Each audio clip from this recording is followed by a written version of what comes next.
Boa tarde, pessoal. Tudo bem? Como passaram o final de semana? Espero que bem.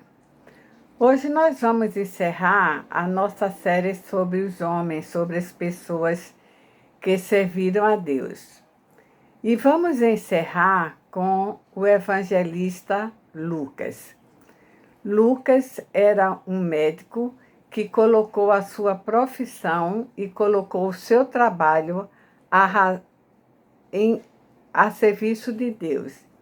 E em razão disso, dele ter se colocado a serviço de Deus, por meio do seu evangelho, do evangelho que ele escreveu, por meio do livro dos Atos dos Apóstolos, também escrito por ele, nós tomamos conhecimento de vários fatos que ocorreram na vida de Jesus. Ele era médico, como eu já disse. E ao escrever uma carta para a igreja de Colossos, aos Colossenses, certa ocasião, Paulo o definiu como um médico amado. Por isso, Lucas é chamado por muitas pessoas como Lucas, o médico amado. Ele atuou em 2 viagens missionárias de Paulo. Na segunda e na terceira viagem, ele atuou ao lado de Paulo. E também, quando Paulo foi para Roma e que lá Paulo foi preso e foi colocado em uma prisão domiciliar, vamos assim dizer, Lucas acompanhou Paulo até Roma.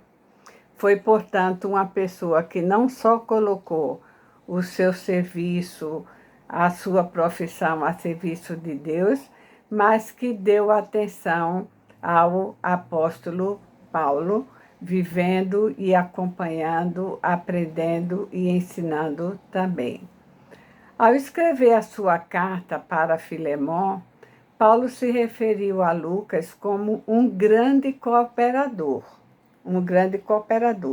exatamente por essa razão, porque Lucas era uma pessoa que estava sempre ao lado do líder, do missionário, do pastor, das pessoas que dirigiam e comandavam o trabalho de Deus. Lucas estava sempre ao lado delas para cooperar com o trabalho de Deus. Lucas dedicou seu tempo a escrever 2 livros sobre Jesus. Um foi o Evangelho de Lucas, que eu já falei a vocês, e o outro livro foi o livro de Atos dos Apóstolos, quando Lucas narra todos os acontecimentos, ou os principais acontecimentos da igreja primitiva, né? E esses 2 livros, ele encomendou, ele encaminhou, endereçou a um senhor chamado Teófilo, que quer dizer amigo de Deus. Não se sabe exatamente quem é Teófilo, mas era alguém que certamente que conhecia a Deus e para quem Lucas encaminhou esses 2 livros que ele escreveu.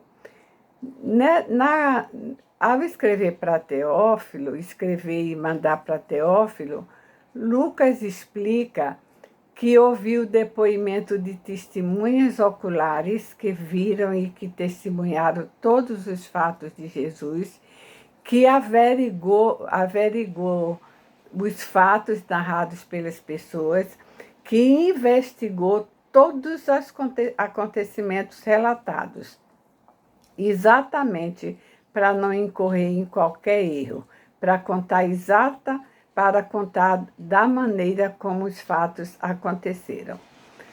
Há 2 fatos que Lucas dá uma atenção muito especial que os outros evangelistas não deram. É ao nascimento de João e o nascimento de Jesus. Vamos encontrar na narrativa de Lucas detalhes e fatos com relação a esses 2 nascimentos que não existem nos outros 3 evangelhos. Lucas foi o único que registrou os 5 cânticos: o cântico de Isabel, o cântico de Maria, o cântico de Zacarias, o Cântico dos Anjos e o Cântico de Simeão. E esses cantos são tão inspirativos e nos alimentam tão profundamente. Somente Lucas foi o único evangelista que narrou esses 5 cânticos. O que temos a aprender com Lucas? O que é que ele nos ensina?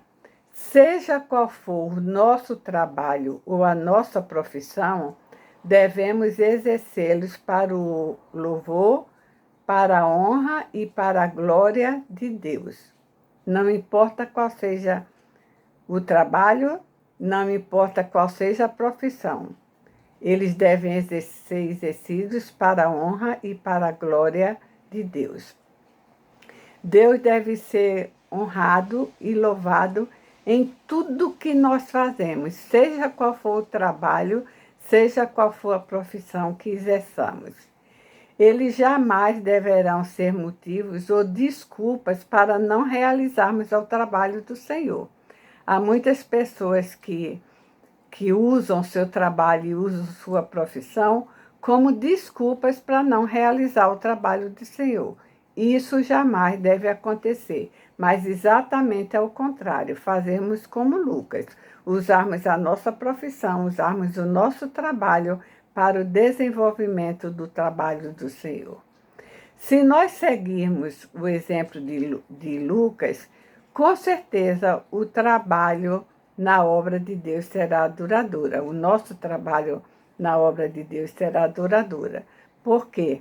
Porque pessoas irão ser atingidas pelo amor de Deus, porque pessoas irão ser alcançadas pelo testemunho da palavra do Senhor, porque outras pessoas serão discipuladas e a obra do Senhor crescerá. E nós estaremos, então, usando a nossa profissão e o nosso trabalho para a honra e glória do nome do Senhor. Vamos experimentar fazer isso e vamos ver como a experiência do nosso trabalho e de nossa profissão será uma experiência inspiradora, pois será uma experiência que vai contribuir para o crescimento do trabalho de Deus aqui no mundo. Agradeço muito a você de estar me acompanhando nessas reflexões e peço a você que se inscreva no meu canal de YouTube. Meu canal é Mércia Madeira. Quando você abrir o canal, você vai encontrar a palavra inscreva-se. Clique ali e faça sua inscrição. E até amanhã, pessoal.